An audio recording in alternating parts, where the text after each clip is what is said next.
வணக்கம் உறவுகளே. இன்று 2025ஆம் ஆண்டு 11ஆம் மாதம் 26ஆம் தேதி புதன்கிழமை. பொன் பிறந்தாலும் புதன் பிறக்காது என்பார்கள். புதன் பிறந்தாலும் பொன் பிறக்காது என்பார்கள். பொன்னை விட புதனுக்கு மரியாதை கூட என்பதால் பொன் ஒரு நல்ல நாள் என்பதால் அப்படி சொல்வார்கள். பொன்னை விட புதன் சிறப்பு. ஆகையினால் இன்றைய நாள் அனைவருக்கும் நல்ல நாளாக அமைய இறைவனை வேண்டிக் கொண்டு நாங்கள் விடயத்துக்கு வருவோம். இன்று ஒரு குறள். நாங்கள் இன்சொல்லை பற்றி பார்த்து கொண்டிருக்கிறோம், இனியவை கூறல் பற்றி பார்த்து கொண்டிருக்கிறோம். அந்த வகையிலே இன்றைக்கு அகன் அமர்ந்தீதலின் நன்றே முகனமர்ந்து இன்சொலன் ஆகப்பெறேன்.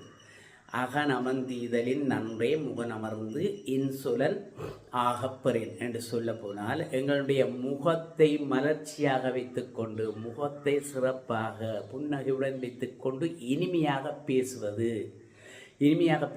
அகங்குளிர்ந்து ஒன்றை கொடுப்பதை விட மேலான பண்பாகும். அப்போ உள்ளம் மலர்ந்து உள்ளம் குளிர்ந்து ஒன்றை நாங்கள் ஒருவருக்கு கொடுப்பதை விட முகம் மலர்ந்து முகத்தில் சிறப்பாக உள்ளார்ந்த சந்தோஷத்துடன் இனிமையாக பேசுவது சிறப்பு. அது அந்த கொடுப்பதை விட மேலானது என்று சொல்லி வள்ளுவ பெருந்தகை அழகாக சொல்கிறார். உண்மையில் அது நல்ல விடயம். ஆகையினால இனிய சொற்கள் இருக்கும் போது வேறெந்த சொற்களே நமக்கு. ஆகையினால் நாங்கள் இனிமையான சொல்லை பேசி இன்பமாக வாழ்வோம். செய்திகளுக்கு வருவோம்.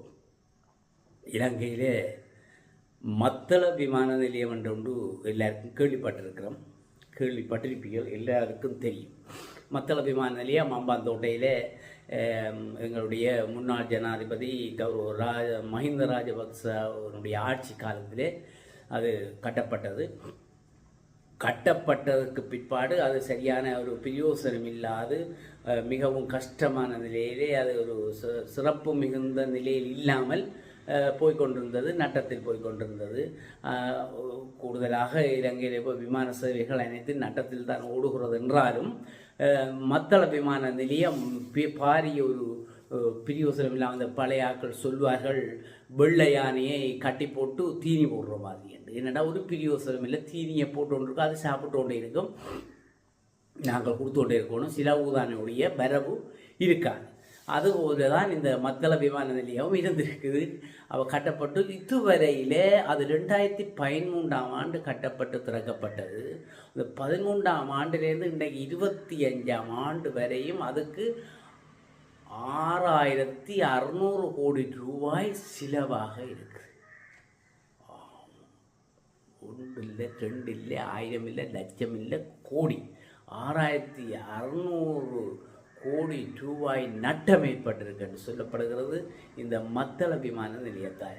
பார்த்தீங்கன்னா என்ன செய்ய, உடல்நலம் கொஞ்சம் பிரச்சனையாக இருக்குது, இருமுது, கொஞ்சம் மன்னித்து கொள்ளுங்க. மற்றது அதை விட கடந்த 11 மாதங்களில் எங்களுடைய இலங்கை நாட்டில் இப்பொழுது போதைப் பொருட்கள் மிகவும் வேகமாக அளிக்கப்பட்டு கொண்டிருக்கு, அங்கங்கே பிடித்து கொண்டிருக்கிறார்கள். ஆனால் கொண்டு வந்து கொண்டும் இருக்கிறார்கள். எங்கேருந்து கொண்டாடுறார்கள், ஏன் கொண்டாடுறார்கள், கோமாவிலேருந்து கொண்டாடுற மாதிரி இங்கே என்ன நடக்குதுன்றது கொண்டு வந்து பிடிபட்டு கொண்டும் இருக்கிறார்கள். அந்த வகையில் இப்போ இந்த கடந்த 11ஆம் மாதங்களில் 11 தை மாதத்திலேருந்து இப்போ 11ஆம் மாதம் நடக்குதுன்னு சொன்னால் பாருங்கள், 11 மாதம் இதுவரையில் இலங்கையில் ஒரு இது சாதனை தானப்பா, போதைப்பொருளே சாதனை. 22,000 கிலோ போதைப்பொருட்கள் கைப்பற்றப்பட்டிருக்காங்க. 22,000 கிலோண்டா ஜோதிச்சு பாருங்க எவ்வளோ கண்டு, அதுவும் போதைப்பொருள். ஒரு இந்த அளவுக்கே இவ்வளோ காசு என்றால் 22,000 கிலோ போதைப்பொருட்கள் கைப்பற்றப்பட்டிருக்குன்னு சொன்னால் எவ்வளோ. அது இந்த வருடம் இலங்கையில் கடவுள் அப்பா போதைப்பொருட்களிலும் சாதனை. என்ன செய்வது பார்ப்போம். இது நிற்காது. ஜனாதிபதி இவர்கள் சொல்லியிருக்கிறார், தான் இதை கைவிடப் போவதுமில்லை, இதிலிருந்து விலகப் போவதுமில்லை, இந்த போதை ஒழிப்பை செய்துதான் முடிப்பேன் என்று பார்ப்போம், பொறுத்திருந்து பார்ப்போம். அடுத்தது இந்த க்ளீன் ஸ்ரீலங்கா என்று சொல்கிறோம். நாங்கள் க்ளீன் ஸ்ரீலங்காட பானங்களை க்ளீன் பண்ணுறது, ரோட்டை க்ளீன் பண்ணுறது என்று சொல்லி கொண்டிருக்கிறோம். அந்த வகையை மட்டும் இல்லாமல் இந்த பொதுமக்களுக்கான சேவையையும் அந்த க்ளீன் ஸ்ரீலங்காவுக்கு சேர்த்திருக்கிறார்கள்.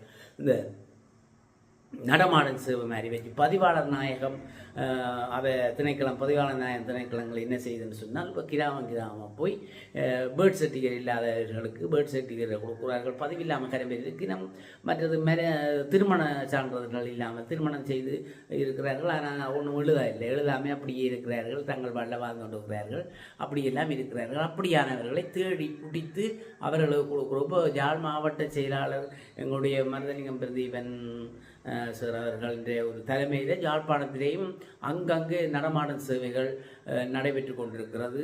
இப்போ மழை காரணமாகத்தான் நிறுத்தப்பட்டிருக்கிறேன்னு சொன்னால் இப்போ கடைசியாக காரநகர்கள் எல்லாம் வைத்தார்கள். உடுவில் காரநகர் எல்லாம் போன்ற இடங்களில் தீவு பக்கங்களில் வேரணை பக்கங்களில் எல்லாம் வைத்து கொண்டிருக்கிறார்கள். ஆனால் அதெல்லாம் இப்போ மழை காரணமாக நிப்பாட்டப்பட்டு அதெல்லாம் பதிவாளர் நாயகர்களை உடன் தொடர்பு கொண்டு அவர்கள் ஊடாகத்தான் இப்படியெல்லாம் செய்து கொண்டிருக்கிறார்கள். அது கிளீன் ஸ்ரீலங்காக்குள்ளே அடங்குவதாக சொல்லப்படுது. என்னென்னு சொன்னால் இப்போ நேற்று முன்தினம் எல்லாம் ஒட்டு சுட்டான் பகுதியில் பதிவாளர் நாயகம் பிரிவு போயிருக்கணும். அங்கே போய் கரை பேருக்கு 74 பேருக்கு பிறப்பு சான்றிதழ் வாங்கியிருக்கிறோம். என்ன புள்ளிகள் பிறந்து அவைக்கு பிறப்பு சான்றிதழ் எடுக்காமல் இருந்திருக்குது. ஆகையினாலே அவர்களுக்கு 74 பேருக்கு பிறப்பு சான்றிதழ் கொடுத்துருக்கிறோம்.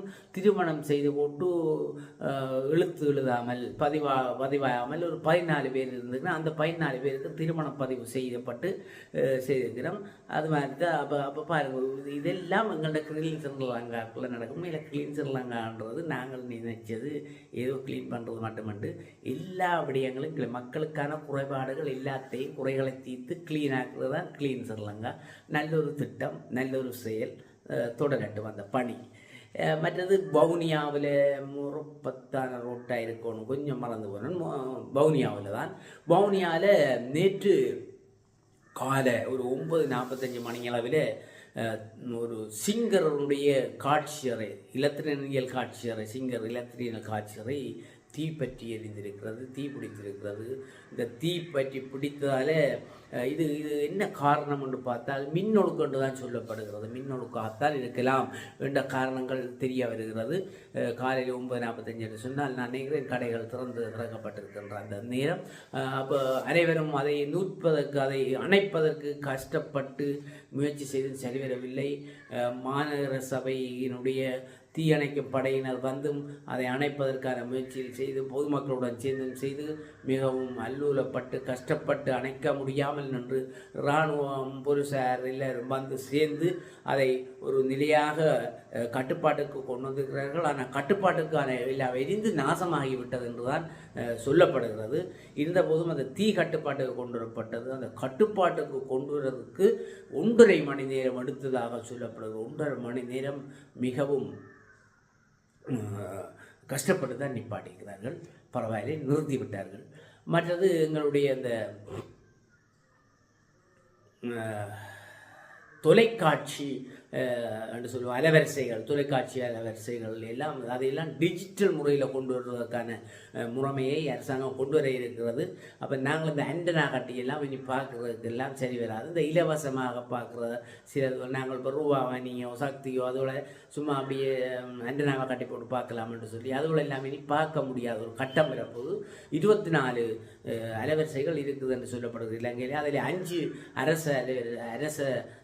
அரசாங்கம் தொடர்பான அலைவரிசைகள், மற்றதெல்லாம் தனியார். இனி இந்த டிஜிட்டல் முறையில் வந்தால் பலர் அதை தனியார்கள் எடுத்து அதை பணம் கட்டி நாங்கள் அதை பார்க்கக்கூடியதாக இருக்கும். அது இன்னும் 2-3 வருடங்கள் வந்தால் இன்னும் சிறப்பாக அதனுடைய தொலைக்காட்சிகள் பட்டியலில் அந்த நிகழ்வுகள் எல்லாம் தரமாக இருக்கிற ஒரு வாய்ப்பு என்று கூறிக்கொண்டு மீண்டும் ஒரு காணொலியில் சந்திக்கும் வரை உங்களை விடைபெற்றுக் கொள்வது உங்களுடைய அன்பின் முருகன். நன்றி.